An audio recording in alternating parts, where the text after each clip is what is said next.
Et yo tout le monde, c'est Fartrapa. Aujourd'hui on se retrouve pour une toute nouvelle vidéo. Aujourd'hui les amis, on se retrouve pour le débrief du match Gibraltar-France. Match pour les qualifications de l'Euro qui s'est déroulé ce vendredi 16 juin. Comme d'habitude, tout ce qui sera dit dans cette vidéo ne concernera que mon avis personnel. Voilà ce que moi personnellement j'ai pensé du match après l'avoir regardé. Bien évidemment, si vous n'êtes pas d'accord, vous pouvez tout simplement laisser un commentaire pour partager votre avis, qu'on discute ensemble, etc. Voilà. Donc pour commencer ce débrief, comme d'habitude, je vous propose que on passe en revue un petit peu mon impression générale autour de ce match, qu'est-ce qui est ressorti le plus. Et globalement, je pense que vraiment, disons-le, c'est un match où les Bleus avaient la flemme. Genre vraiment, c'est ce que j'ai ressenti aujourd'hui. J'ai ressenti zéro envie de jouer, zéro envie de gagner. Ils dormaient sur le terrain. Vraiment, disons-le, c'est un petit peu triste. Après, on peut pas nier le résultat. Un 3-0, c'est clair que dans tous les cas, tu peux pas dire que c'est un mauvais résultat. La forme n'y est pas, disons-le. Néanmoins, le résultat est là. On doit s'en satisfaire de ça. On a la chance d'être tombé vraiment sur ce Gibraltar pour ce match-là, parce que je vous le dis là, je pense que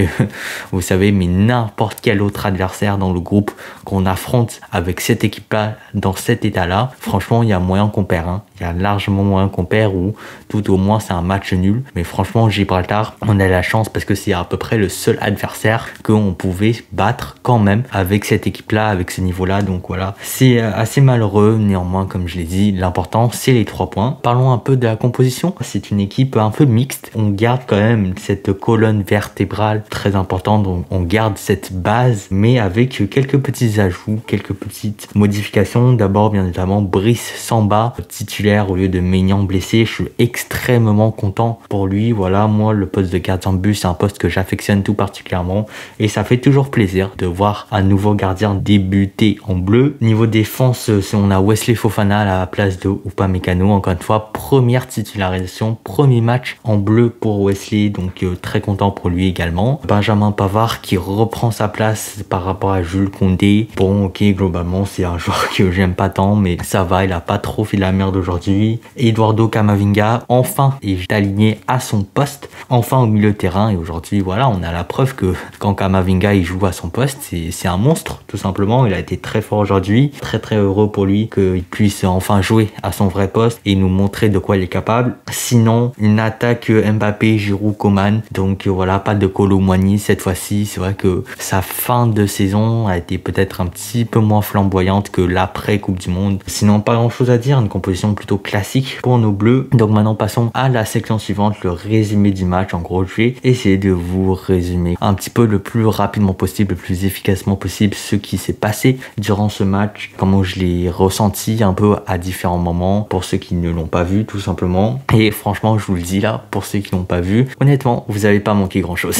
Je pense que c'est un match assez ennuyeux, mais bref, c'est pas le sujet. Donc pour le résumer, comme j'ai dit, on a tout d'abord Giroud qui marque dès la 3e minute sur un magnifique centre de Kingsley Coman. On aurait pu croire que voilà, à partir de là, ça y est, c'est le festival, on allait les battre 9-0 et tout. Malheureusement, c'est pas trop ce qui s'est passé, puisque pour tout le reste de la première mi-temps, les Bleus ont surdominé, quasiment 80-90% de possession. C'est absolument scandaleux, mais pas tranchant. Hein. Il y a beaucoup de déchets dans la surface adverse. Vraiment, il manquait peut-être une bonne frappe, une bonne passe, un petit peu d'envie, tu vois, une petite accélération. Il a manqué un petit peu d'explosivité, on va dire, dans le dernier 20-30 mètres. Et il faut dire que voilà, pendant tout ce temps, Gibraltar était quasi inexistant, quasiment aucun danger, malgré quelques occasions qui ont été très rapidement contrées par la défense. Donc globalement, ils ont pas très bien joué non plus. Juste avant la fin de la première mi-temps, Mbappé marque sur péno, mais par contre faut le dire, sur une main totalement imméritée. Je vois pas dans quel univers ça aurait été validé de mettre un péno sur ça. L'arbitre en plus il est allé vérifier sur la VAR, en plus il a regardé la VAR et il a quand même déterminé que ça valait un penalty. Donc voilà, moi je comprends pas, même dans les règles du jeu, techniquement l'épaule comme ça compte pas comme une main. Voilà, je vous invite à lire les règles du jeu si vous voulez vraiment vérifier, mais je vous assure, sinon deuxième mi-temps c'est exactement le même constat. Hein. Les Bleus dominent largement à nouveau, mais beaucoup de manque d'envie. Voilà, on sent qu'ils avaient la flemme, mais aussi faut le dire, un grand manque de chance. Il y a eu pas mal de poteaux, pas mal de transversales, pas mal de tirs contrés qui sont passés à pas loin. Enfin ouais, un manque de réussite quand même face au but adverse, il faut le dire, mais aussi et surtout une grosse manque d'envie. Sinon, Gibraltar toujours pas dangereux. Voilà, les quelques occasions qui sont vues, encore une fois, été très rapidement contrées par Wesley et Konaté. Donc 66e minute, on a eu le droit à un triple changement qui a absolument, je pense, régalé tout le monde. Giroud, Grisi et Coman qui sortent, remplacés par Colomani, Nkunku et Dembélé. Voilà les amis, ça c'est la France. Franchement, quelle époque pour être supporter de l'équipe de France, hein. Je sais pas si on reverra un tel prime de l'équipe de France bientôt, mais là franchement, ce qu'on est en train de vivre là, les amis, cette génération-là, c'est même plus une génération dorée, c'est une génération diamantée carrément. Non, franchement, le nombre de talent qu'il y a dans cette équipe, le vivier, il est absolument extraordinaire et profitons-en les amis, profitons-en. Tant qu'on vit encore, la roue tourne, elle va tourner et un jour, l'équipe de France n'aura plus de 6 grands joueurs. Donc profitons tant que ça dure. Voilà, c'était le petit message. Voilà, 78e minute, but contre son camp sur une accélération de Mbappé. Voilà, il a fait sa petite folie, il a accéléré, il a centré. L'autre a marqué un vieux contre son camp, vraiment. 79e minute, Youssouf Fofana remplace Camavinga. Camavinga, comme j'ai dit, auteur d'un très bon match, notamment sur la première mi-temps. Deuxième mi-temps, il s'est un petit peu éteint, mais première mi-temps, franchement, il nous a montré de quoi il était capable quand il joue à son bon poste. Et enfin, 84e minute, Dizazi remplace Konaté. Konaté également auteur d'un excellent match, très solide, malgré l'absence de son collègue Upamecano. Donc maintenant parlons des tops et des flops. Commençons par les tops de ce soir. Et en tout premier, j'ai tenu à saluer le gardien de Gibraltar, donc qui s'appelle Ko Leng. Elle était absolument monstrueuse ce soir, disons-le. Sans lui, ça aurait été au moins 6-0. Franchement, il a fait beaucoup d'arrêts de très grande classe. C'est pas tous les gardiens de ce niveau-là qui peuvent sortir de tels arrêts. Franchement, bravo à lui, même s'il y a eu 3-0, je pense qu'il a quand même beaucoup aidé son équipe à ne pas en prendre davantage. En deuxième top aussi, Kingsley Coman. Alors, il y a beaucoup de gens que j'aurais pu mettre en top pour la première mi-temps. Camavinga, Wesley Fofana, Ibrahima Konaté, tout ça, pour moi, ça a mérité. Mais en soi, ils se sont un petit peu éteints sur la deuxième mi-temps. Et le seul qui a su être régulier pendant tout le temps qu'il a joué, c'est Kingsley Coman, pour moi, qui a vraiment prouvé de quoi il était capable. C'est vrai que au mois de mars, on s'en souvient, il a pas du tout été brillant, notamment le match face aux Pays-Bas, c'était vraiment son moment de prouver et malheureusement il a pas fait. Mais pour le coup là, il nous a montré le meilleur de ce qu'il sait faire. Voilà, les accélérations, les dribbles, une fois, deux fois, trois fois, les centres bien rapides, bien spontanés, bien dosés. Voilà, ça c'est Kingsley Coman, mesdames et messieurs. Et aujourd'hui, il nous a sorti une très grande prestation. C'est sans aucun doute le meilleur attaquant de l'équipe aujourd'hui. Et sinon en top aussi, pour moi, il y a aussi quand même un collectif à saluer, et ce collectif là, c'est la défense de Gibraltar, parce que très honnêtement, il faut le dire, ils ont quand même bien défendu aujourd'hui. Il faut dire la vérité. Pour moi, c'est plus un match mauvais de l'équipe de France qu'un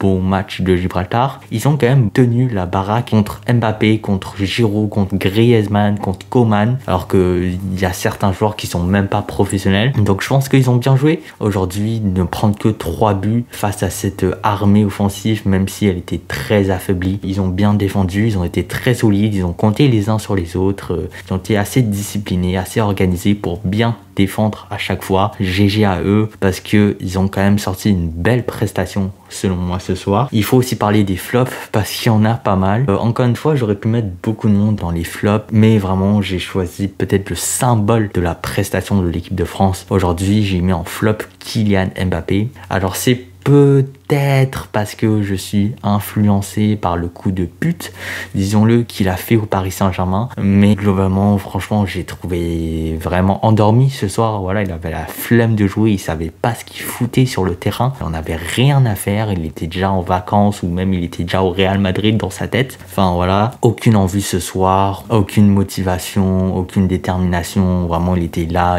c'était un fantôme ce soir, malheureusement, Kiki. Un petit peu à l'image de toute l'équipe, mais en particulier, c'est vraiment Mbappé qui n'a pas du tout su être l'homme qui sait être d'habitude ce soir. Sinon, il y a aussi l'arbitre. L'arbitre, globalement, j'ai trouvé qu'il a fait une bien piètre performance, disons-le. Il y a quelques fautes majeures, comme la faute de Pavard. Pour moi, c'est un rouge, clairement. Avoir un pied comme ça, si haut, avec le crampon qui rentre dans l'épaule comme ça, pour moi, c'est clairement un rouge direct ou tout au moins un jaune. L'arbitre, il a rien fait du tout, il a laissé jouer, il n'est pas allé consulter la VAR pour voir s'il mettait rouge ou pas. Donc après, peut-être que c'est moi qui me trompe dans les règles du jeu et que ça méritait pas un rouge. Sinon aussi, il y a le péno, comme j'ai dit, absolument pas mérité. Il y a 0 moment, il y a péno sur ça. Mais bon, ça, j'en ai déjà parlé. Et puis aussi, là, en fait, l'arbitre, c'est comme l'équipe de France. Il avait vraiment la flemme de jouer aujourd'hui parce que à la fin du match, il restait genre, je sais pas, 20 secondes. Il s'est dit, allez, nique sa mère. Moi, je siffle, ça y est, moi, je suis fini. Je vais rentrer chez moi, je vais dormir, ça y est. Un match décevant de la part de l'arbitrage, disons-le. Aussi, on sent que l'arbitre, il était pas très sûr de lui. Hein. Très souvent, il prenait beaucoup de temps pour prendre ses décisions. Troisième et dernier flop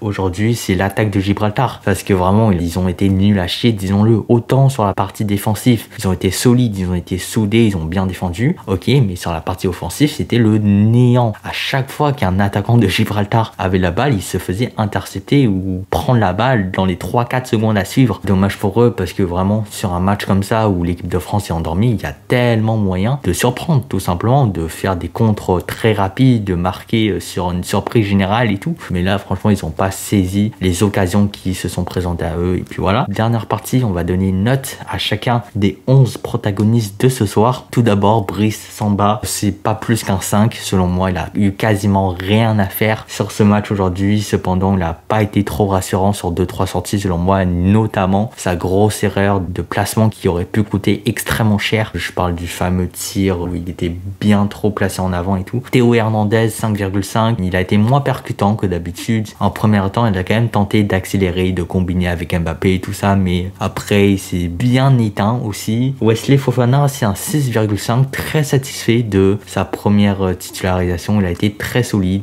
un vrai patron. Konaté, comme j'ai dit, aussi 6,5. Très solide. Dès qu'il y avait un attaquant de Gibraltar qui avait la balle, soit Wesley, soit Konaté, était là pour l'intercepter. Donc, prestation très solide des deux défenseurs centraux qui ont su rester très concentrés, même si des fois, c'est vrai qu'il y avait des occasions de contre, mais ils ont su rapidement les supprimer. Pavard, c'est un petit 5,5. Au tout début du match, pour les 10-20 premières minutes, je l'ai senti très bon, très libéré offensivement. Enfin, franchement, il a même fait des accélérations, il a fait des centres. Enfin, c'était un tout autre Pavard que celui qu'on connaissait. Après, il est redevenu ce fantôme, tout simplement, parce que vraiment, après, il a vraiment disparu du match. C'est vrai que bon, il n'y avait pas énormément de choses à faire, c'est vrai. Tchouaméni, encore une fois, c'est un 5. Il n'a pas eu grand chose à faire ce soir, mais globalement, ouais, prestation plutôt moyenne. Il n'a pas su être aussi bon que d'habitude. Griezmann aussi, c'est un 5. On l'a quasiment pas vu. Enfin, c'est pas qu'on l'a pas vu, mais c'est que il a pas su trouver les bonnes passes, les bonnes courses, les bons appels qu'il fait d'habitude. Et voilà,